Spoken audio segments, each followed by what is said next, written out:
Hello everyone, Jolene here from Bookworm Adventure Girl. Welcome back.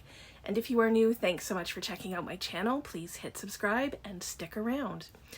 I am a little late on getting this out, but today I am going to be talking about the Reading Across Canada 2023 Challenge. I will talk about my book choice for New Brunswick in July, and then I will give some recommendations for Nova Scotia in August.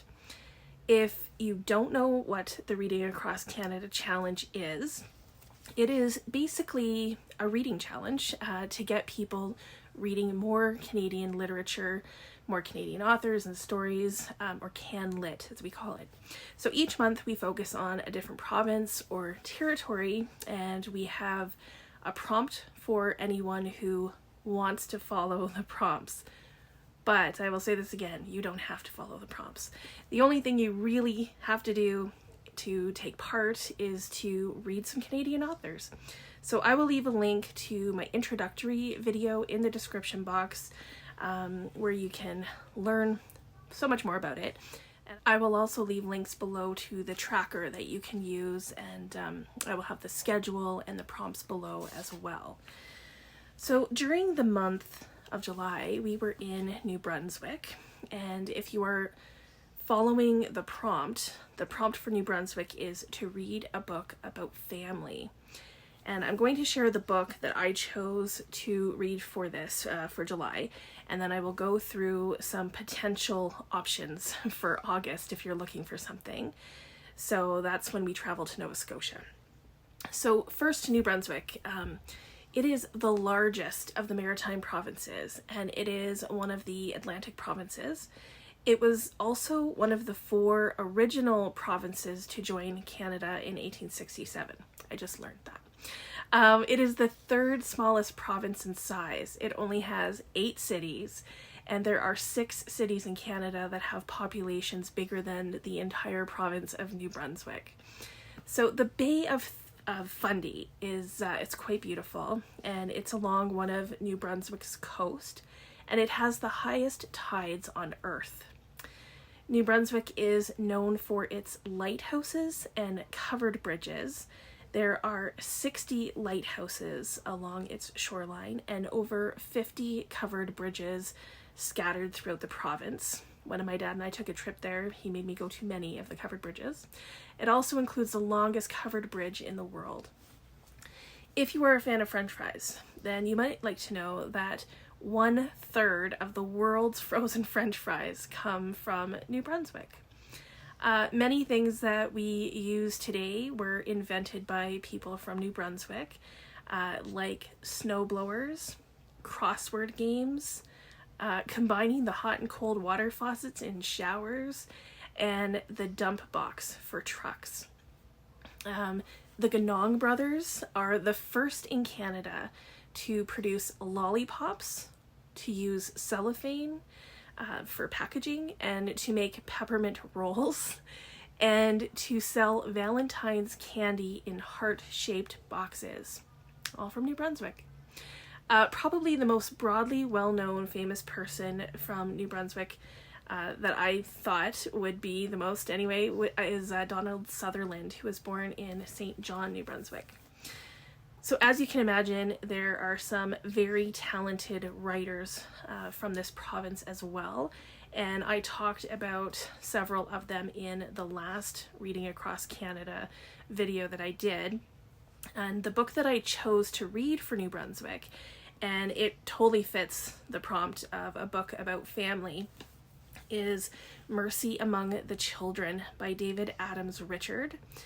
Now, I haven't read this yet. It will be my first book by this author, but I will be doing a buddy read of it this month with Lindy from Lindy's Magpie Reads.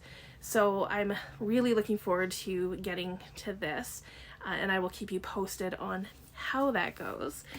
So please let me know in the comments what books you read for July. Who was the New Brunswick author that you chose to read. Now, let's focus on this month. In August, we are in Nova Scotia. It's another Atlantic and Maritime province, and the prompt for this month is a book set in summer, or on vacation. Now, a reminder that you don't have to follow the prompts, and you can interpret them, however you would like.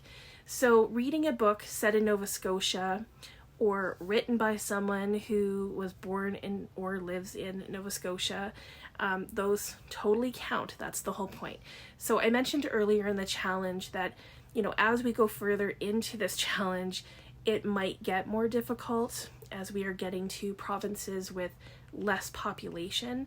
Therefore, there's fewer writers, and sometimes, the prompts might not fit what we can find and get our hands on. They might not be as accessible. So please don't put too much pressure on yourself with the prompts, and just do what you can. So I have a few recommendations that I will share with you, and for this one, I am going to start with the books that I think will fit the prompt the best. The first book that I have to suggest is The Painted House by Drew Zachary. This is about a location scout who is looking for the perfect beach house to use in a film. He finds the house in Nova Scotia, and the man who owns it really doesn't want to have, so many people around, but they end up really getting along well. And even though the talent scout is all about LA and has a busy life, and the man who owns the beach house likes things more quiet and serene and enjoys the sea, the two of them have hit it off, and they have to decide if they are willing to make compromises. So this book is the one that, or one of the ones that probably fits the prompt the best. Probably anything with a beach vibe could work.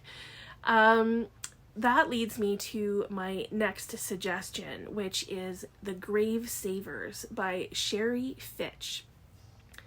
This might be considered YA, so if you like YA, this might appeal to you.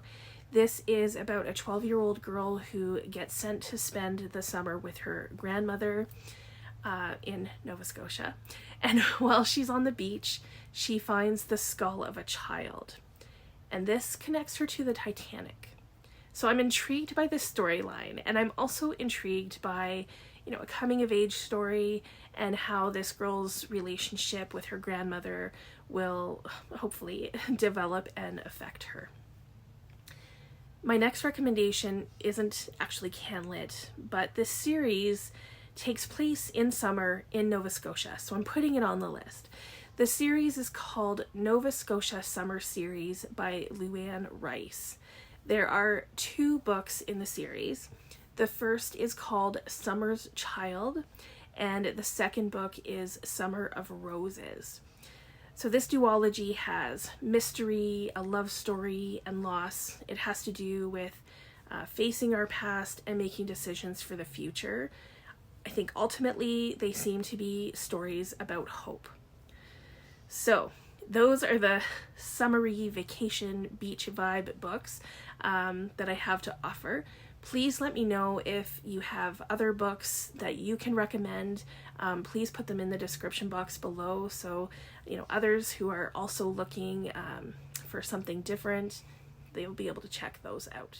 Going back to CanLit, the next book that I want to mention is one of my all-time favorites, and that is Fall on Your Knees by Anne-Marie MacDonald.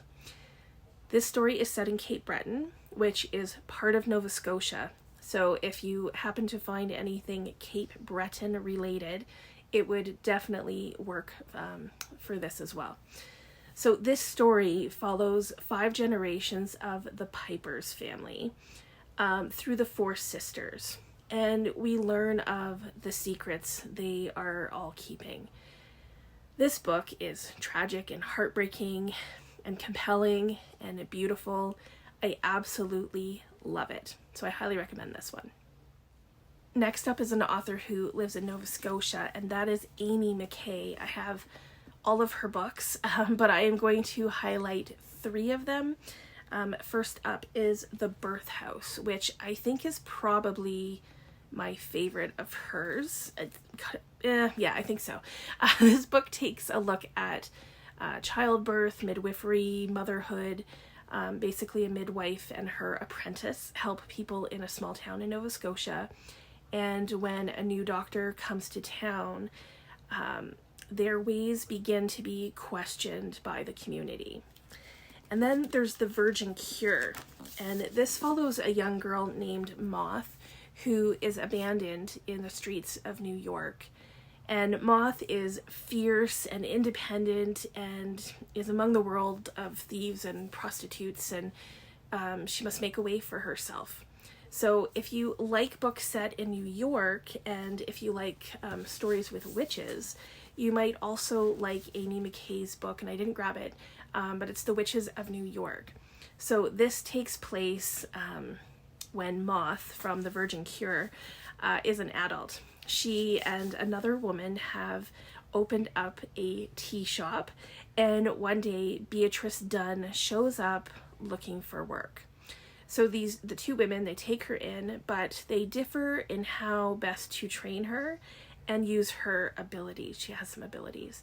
So even though this has Moth as a character from the Virgin Cure, you do not need to read the Virgin Cure first.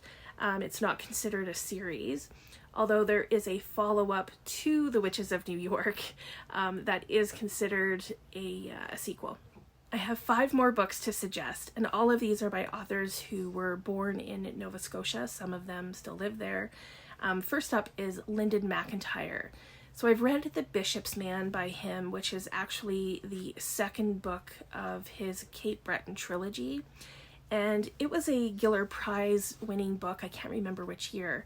It is about a Catholic priest, Father Duncan, who has been doing basically the dirty work of the bishop by shuffling priests around when they get in trouble. The priest knows too much, and he gets sent to Cape Breton, and there he meets a young man who had to deal with the consequences of some of Father Duncan's decisions. Lyndon McIntyre has many other books. This just happens to be the only one that I've read. So if you look at his backlist, there's other things that you might find something else that really interests you as well. Another Giller Prize winner is Lynn Cody, who won the Giller with Hellgoing. But the book that I have on my shelf is a thriller, and it's called Watching You Without Me. This is about a woman who goes back to Nova Scotia after her mother dies to care for her older sister. And she becomes close to one of her sister's caregivers and realizes that not everything is okay, something's not right, and she starts to question what the truth is about this guy. So since this is one on my shelves that I haven't read, I might put this as a priority for me for Nova Scotia. The next book on my list is Animal Person by Alexander MacLeod. This is a book that Lindy from Lindy's Magpie Reads enjoyed and kind of helped me put this on my radar. This is a collection of short stories, and they seem to be kind of on the darker side. So if you like short stories, if that's your thing, then this might work for you. Another book that's been on my radar for a while is the 2005 Canada Reads winner called Rockbound by Frank Parker Day. So this is an older book. I think it was published in the 1920s, and it's considered a Canadian classic. So I can't believe I haven't read it yet. And I honestly don't know much about it, other than it is about a community that lives by the sea. I'm thinking it's Cape Breton as well. It seems like there are these like inward tensions of the main character and family, and then outward tensions within the community and with the sea and other natural elements. So I'm mostly interested in this because it is a Canadian classic and I feel like I should read it. And I'm curious to see what the hype is all about for it to win a 2005 prize that says something. So the final book that I want to share came to my attention because of this challenge. And as I've done some research, this book, came up several times. And it's called We're All in This Together by Amy Jones, who was born in Halifax. So what got my attention mostly about this book is that it was a finalist for the Stephen Leacock Award, which is an award given to the best Canadian book of literary humor. So my hope is that this book will, at the very least, make us laugh. This story is about the Parkers, a family who live in Thunder Bay, Ontario. And when Kate Parker, the mother, goes over Niagara Falls in a barrel and survives, the incident is captured on video and it goes viral. And this causes the family to go into chaos.